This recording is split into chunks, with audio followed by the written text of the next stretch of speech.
Maganda umaga, tanghali, hapon, gabi sa zodiac sign na Cancer with the water elements. Lola Baby nagpapakilala. Isa lang pong like, shares, and subscribe. So, bibigyan ko kayo ng general reading for the whole month of April. So, let's see the energy surrounding you. Salamat po ng marami. So, naririto ang tinatawag na ano ito? The Wheel of Fortune. Okay? So, ibig sabihin nito, if you are playing lotto, di ba? Maybe you're playing lotto or di ba? Walang swerte ito, ha? Okay. Maaring hindi kayo mananalo. Yan, ha? So, ibig sabihin nito yung tinatawag na merong takot makipag-usap sa inyo. Okay? Let's say, sabihin natin, this person has an authority. Okay? Let's say, sabihin na natin, mas may authority siya. Okay? Pero, takot kayong i-approach. Diba? So, meron ditong tinatawag, magkakaroon ng rejection. Okay? Yan.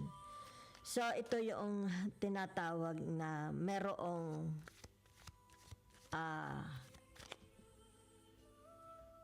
it's like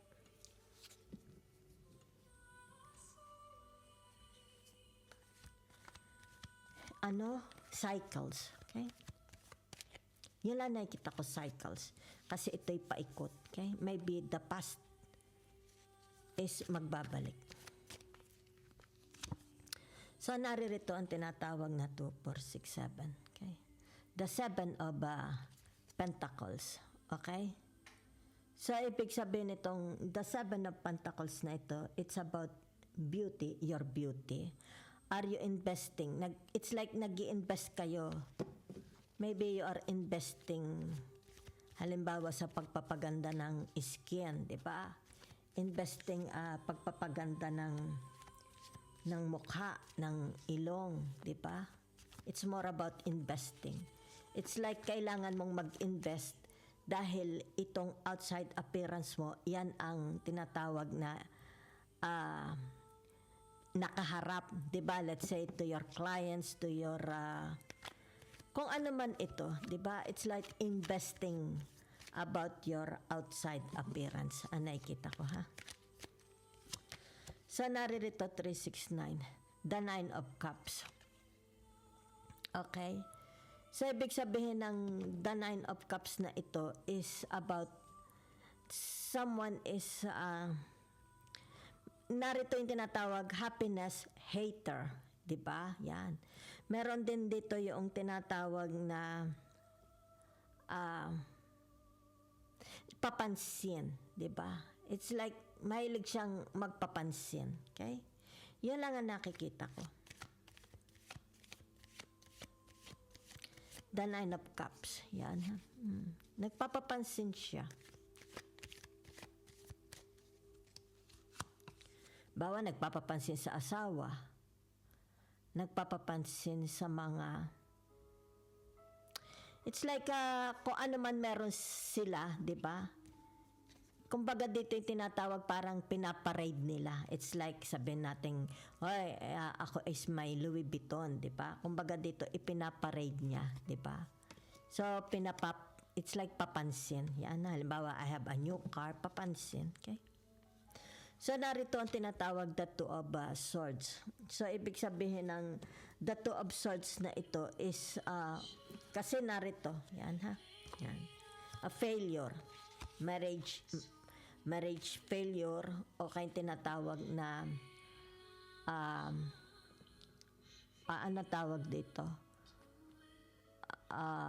Wait muna, nawawala ako. It's like absent-minded. Are you absent-minded? Maaring for some of you, nakikita din merong tinatawag absent-minded. So, ibig sabihin nitong the 2 of Swords na ito, di ba kung dito natin ilalagay, maaari ito yung mga yung tinatawag na single parents, byuda, annulled divorced ang marriage nila, di ba? So, yan lang po, ha. Meron din ito yung tinatawag na haters. May mga haters kayo, okay? So, if it's like tinatawag na they don't like to see you happy. It's about your happiness. They don't like. I don't know because it seems this person is galit sila pag nakakita sila ng, halimbawa sabihin na nating masayang mag-asawa, di ba?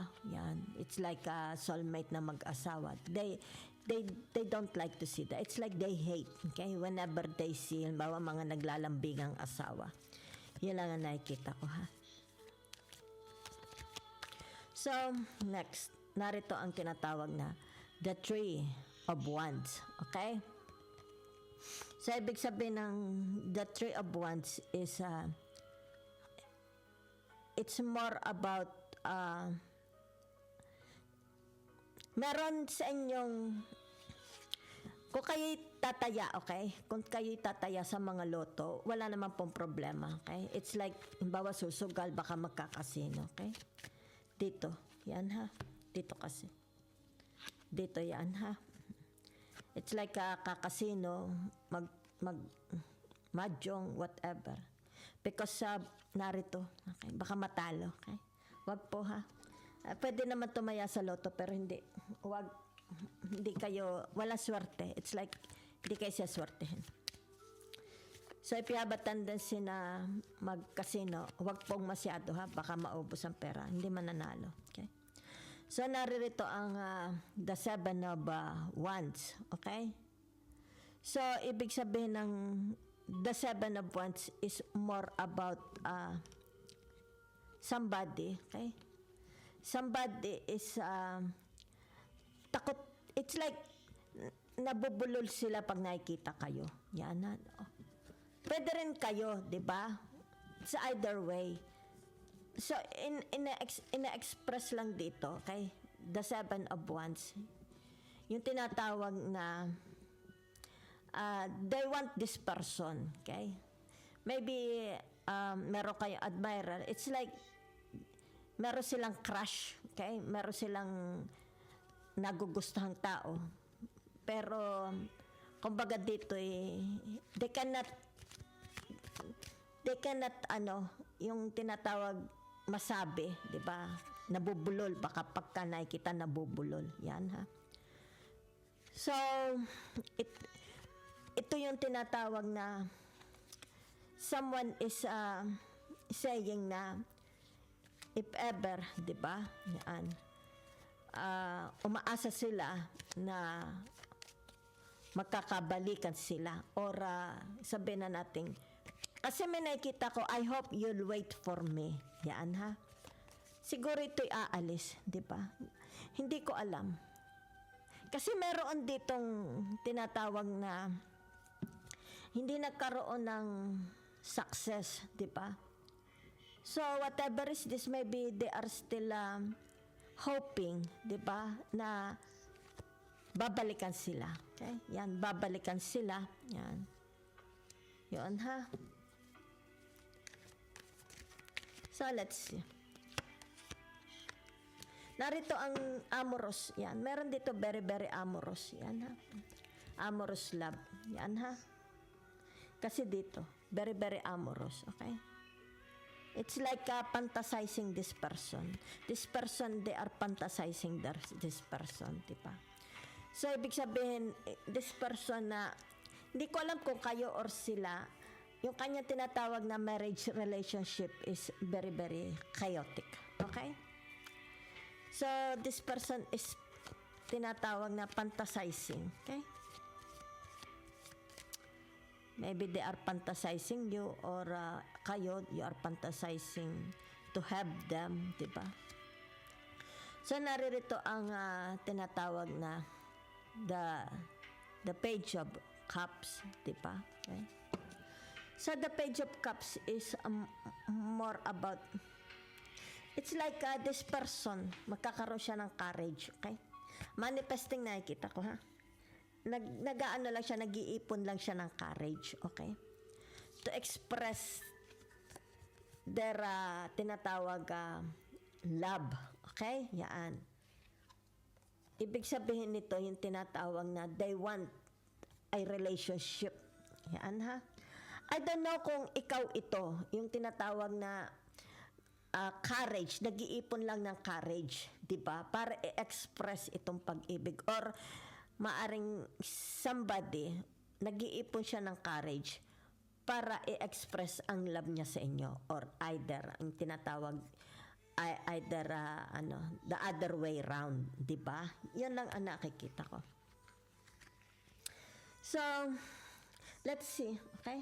Meron ditong mga it's like there is a rejection, di ba? So, there is also, ibig sabihin nito, time to ground yourself. Meron din, ha? Okay? Maybe, kasi meron dito, okay? Dito lang siya, okay? Yaan, okay? Whoever is this, medyo may pagka tinatawag na maybe you will be confronted, di ba? Maybe by your father, by your professor, people with authority, di ba? Yan. So you have to ground yourself, di ba? So let's see, ha? But nakikita dito, your beauty, okay? Kasi magkakaroon, it's like, ito yung tinatawag ito yung tinatawag na, let's say, if this person is overweight, di ba? Magkakaroon ng tinatawag na transformation. Yan. Okay? Magkakaroon ng transformation sa kanilang appearance, di ba? Outside, inside, di ba? Let's see the advice message from the universe. So, narito ang tinatawag, the sun, okay? So, I see, for some of you, is, you are experiencing loneliness, di ba? You are experiencing loneliness. And you are experiencing, it's like tinatawag na kulang sa pag-ibig, di ba? It's like malamig ang kanyang pag-ibig, di ba? So, kasi narito ang the two of swords, di ba? Yan. Maybe the love of their life is absent, okay?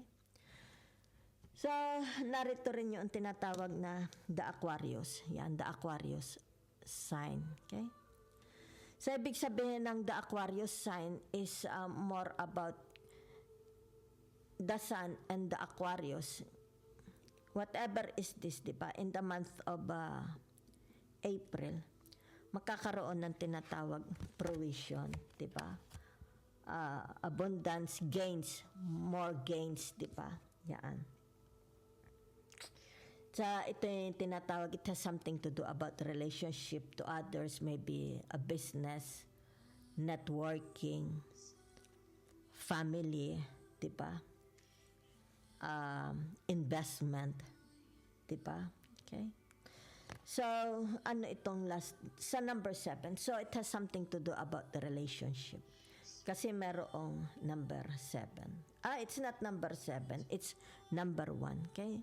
So, ibig sabihin, ito ikaw, it is you, diba? It's like tinatawag na, wag mong, ibig sabihin ito yung tinatawag, ito'y the sun, yan ha, and ito ikaw, yan, Aries, with the energy of the Aries, okay? Wag mong hayaang lumungkot ang buhay mo, okay? Yan, kaya dito ha. Wag daw po ninyong hayaang lumungkot ang buhay ninyo. Yan ha. It's like tinatawag, surround, because this is Aquarius. Surround yourself. Okay, it's like tinatawag, go out, surround yourself with the people, tinatawag mga masasaya, let's say, your friends, di ba? Okay? Don't make your life miserable. Okay? Yan. Kasi dito, it's like you are experiencing loss. Okay? Whatever is this in your, in kung saan man ito area sa buhay nyo. Okay? So don't let this, okay, yung tinatawag, don't give permission na palungkutin ang buhay mo. Okay? Yan. So, it is you, 'di ba? It is you. It's like listen to your heart, 'di ba? Because it's the sun. It has something to do about your heart, okay? So this is the Aquarius, okay? And this is you, 'di ba? So napakaganda na message sa inyo ni Universe, 'di ba? Yan.